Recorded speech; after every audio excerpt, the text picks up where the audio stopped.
Hello YouTube and welcome to my channel. My name is Robert and today we're looking at exactly what happened in Rome after Caesar's death. Now some of this may repeat into the last two videos, but that's alright. It's a little more in-depth hopefully. Some more details that weren't covered, which is perfectly fine, is exactly what I'm looking for. And before we get into this, if you'd like to support my channel, please consider subscribing. It doesn't cost you anything, it's 100% free, and it really does helps the channel out.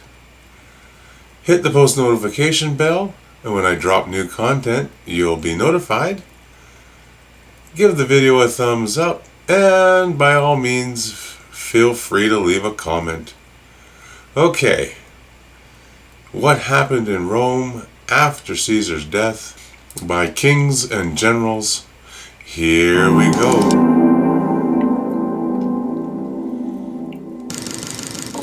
The conspirators had assassinated Caesar, supposedly under the impression that by removing a tyrant, order and true republican rule would be restored to Rome.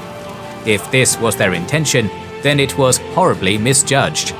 What followed the death of Caesar was not peace, or a restoration of the Roman Republic, it was the last civil war of the Republican era. By the end of it, a man with more power than Caesar could have dreamed of would be leading Rome into a new era, the Roman Empire. Welcome to our series on the post-Caesar civil wars. As Caesar's dead body lay at the base of the statue of Pompey, chaos erupted. Senators, unaware of who was involved in the plot or who the targets were, ran from the Senate, fearing for their lives. The conspirators, some of whom had wounded each other, also rushed out, brandishing their blood-stained daggers and proclaiming the death of a tyrant. All the public saw, however, was the leaders of government shouting and panicking, some covered in blood and others wielding weapons. In this chaos, Antony, who had not entered the chambers, was able to slip away in disguise, barricading himself in his house. Some uninvolved senators saw an opportunity to align with the conspirators and seize daggers, and boasted of having taken part themselves. The group merged with Decimus's gladiators stationed outside of the theatre and went to the center of Rome, announcing that a Brutus had once more rid Rome of a king. The public, however, was not won over. Caesar had brought a short period of stability to Rome after a long civil war, and now senators were marching through the streets with armed gladiators. The public was scared. Many of Caesar's veterans were in the city, and there was a general fear of what these veterans would do. To add to this terror, Lepidus, who had since heard the news of Caesar's death, had gone to Tiber Island where his soldiers were stationed. He then marched them to the Campus Martius to await Antony's arrival. They wanted vengeance, but agreed that they could not wage war in the streets of Rome.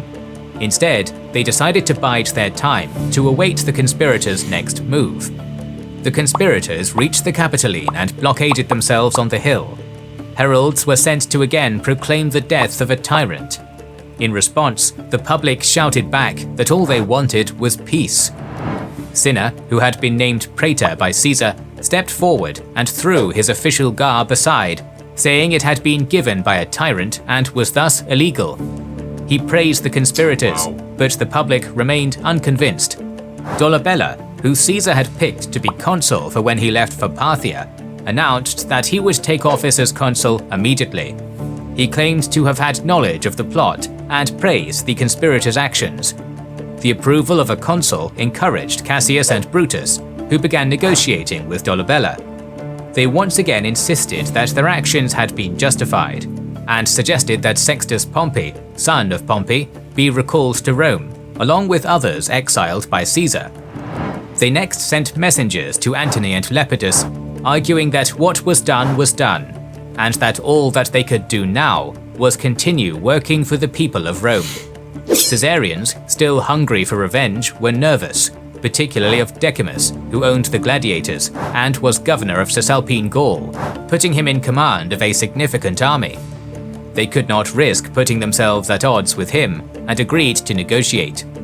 Antony, They had who was still 6,000 consul men. for the year, ordered that the Senate be summoned. The Senate convened, with the conspicuous absence of the ringleaders of the conspiracy, despite them having their safety assured by Lepidus and Antony. Cinna, however, was present in his praetorian attire, which he had previously denounced as being given by a tyrant. Yeah. The public, outraged at this hypocrisy, attacked him. He was almost killed by the mob, but was saved by Lepidus's soldiers, who escorted him to his house. The Senate was divided. Some denounced the conspirators, a larger portion praised them, and others took a middle ground, simply wanting peace. It was initially proposed that a vote be taken. If the majority found Caesar to be a tyrant, then his laws would be voided. Before this vote could be taken, however, Antony stood and pointed out that Caesar had appointed many magistrates for the next 5 years. If Caesar's laws were illegal, so were these appointments. Yeah. Dolabella, who was too young to legally run for consul, and whose only claim to the consulship was Caesar's appointment, immediately changed his position, claiming to be horrified at the idea of honoring those who had murdered Caesar. Antony then also pointed out that Rome was full of Caesar's veterans, and that they would likely not take kindly to Caesar's laws being repealed. Many of the laws pertained to the veterans, including providing for their retirement, and voiding these would almost certainly lead to a revolt by some of the most experienced soldiers of the Republic. Yeah. Finally, Cicero took the stage, advocating moderation. He pointed out that seeking vengeance would only beget more violence, and that their duty was to move forward in a way that was best for the people. His solution was simple and effective. All of Caesar's actions as dictator would be ratified, and the conspirators' lives would be spared. Antony was willing to agree on the condition that Caesar was given a public funeral, and that his will be read in public. All parties agreed, and a compromise had finally been reached. Following this meeting in the Senate, the conspirators addressed the Romans from the Capitoline. Calling themselves liberators, they claimed that Caesar had robbed the Republic of its freedom by assigning magistrates for the next 5 years, and had committed sacrilege by imprisoning a tribune. The irony of this is not hard to spot. The senators, including the supporters of the liberators, had just confirmed that Caesar's magistrate positions would be upheld. Yeah. They had the opportunity to revoke these privileges and had denied it. Moreover, though Caesar had indeed imprisoned a tribune of the plebs, the liberators had murdered a dictator, a far more serious sacrilegious offense. Brutus and Cassius also promised to give land to Caesar's veterans, although, as Antony had pointed out, there was little choice but to appease the veterans.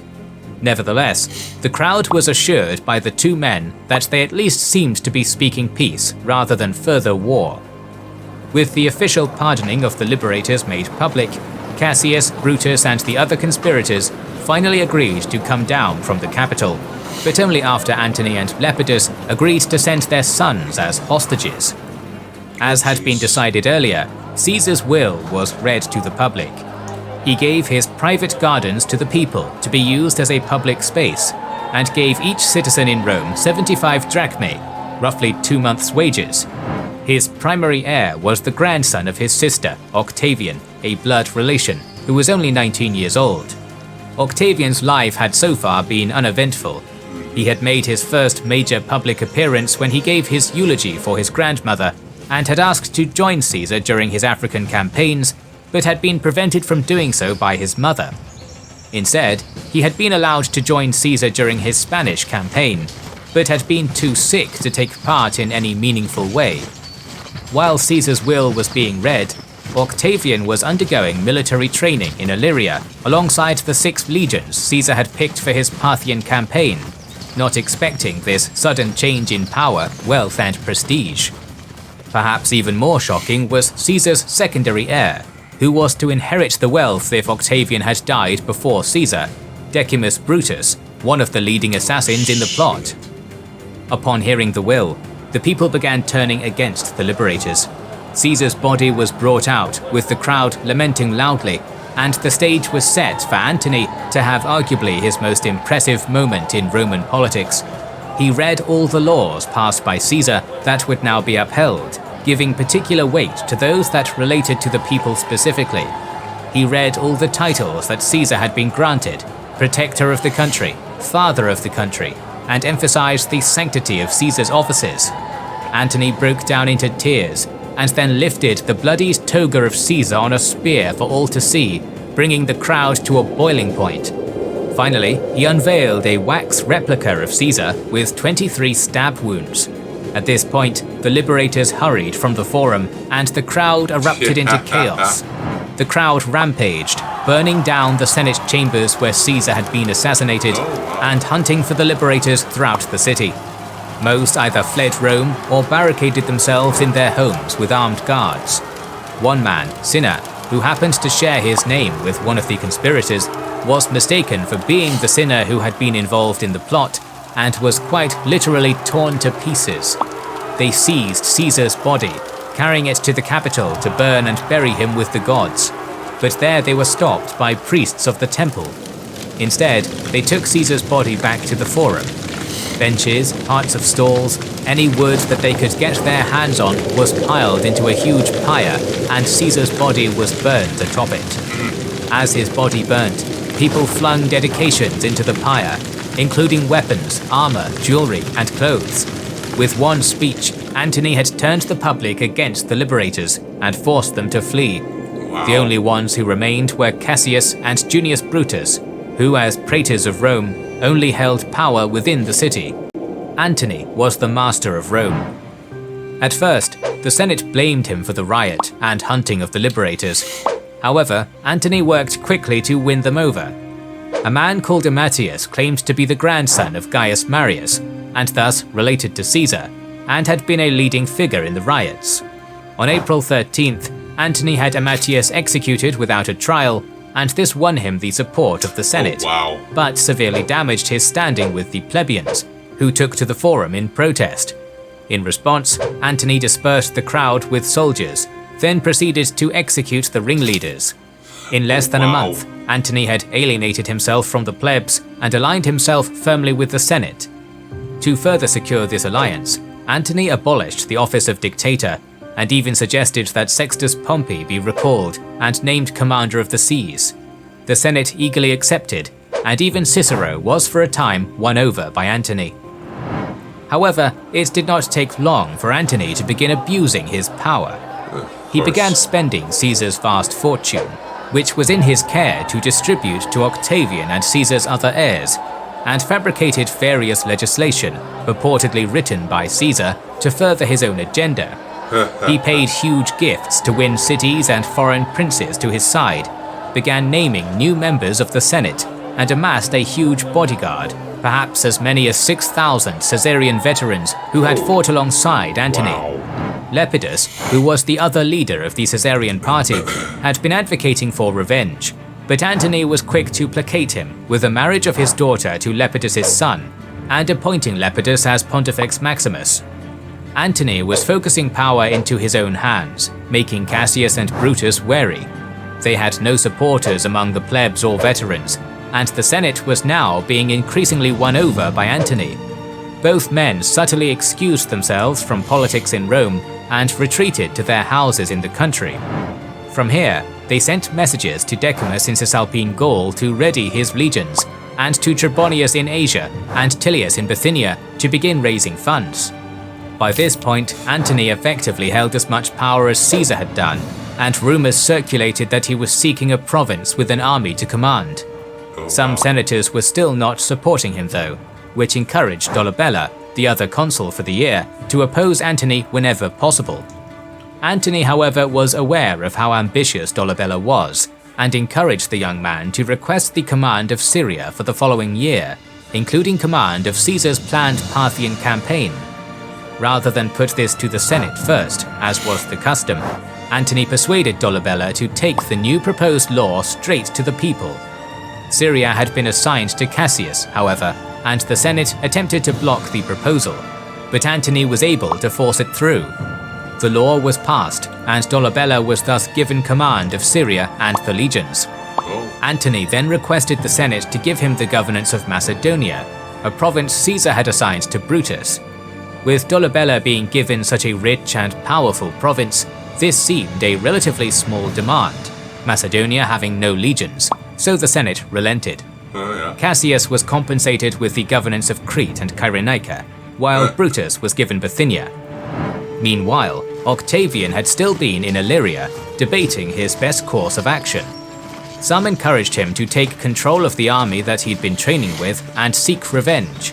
His parents, however, wrote to him to come to Rome as a private citizen in order to attract as little attention as possible, claim his wealth, and retire. Octavian knew he had to be in Rome to understand the situation, and so he left the army and sailed across the Adriatic. When he arrived in Italy, more accurate information regarding the assassination and Caesar's will was sent to him. Still, he was uneasy, many encouraging him to denounce the adoption by Caesar completely.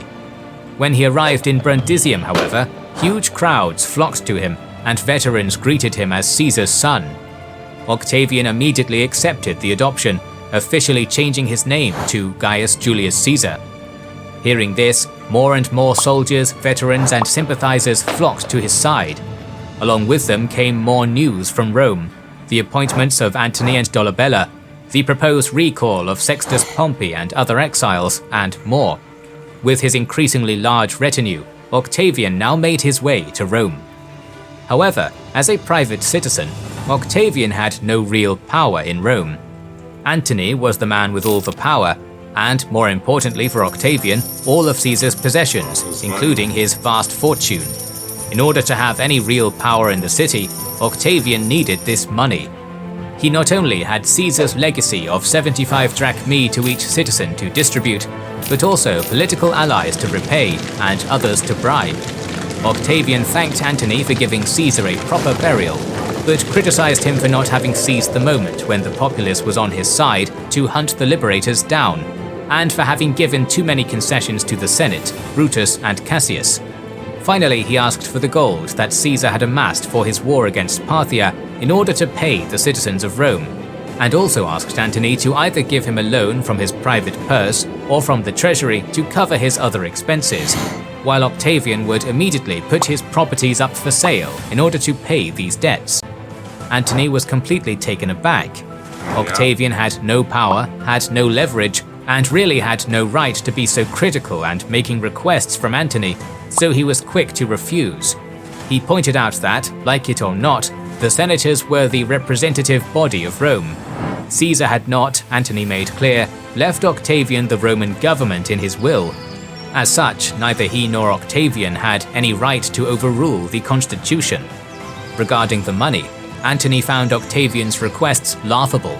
Antony claimed that though Caesar had been a rich man, much of his wealth was distributed across a number of assets, many of which were now disputed by various individuals. Some of these had been seized after his assassination, others had not yet been liquefied into cash.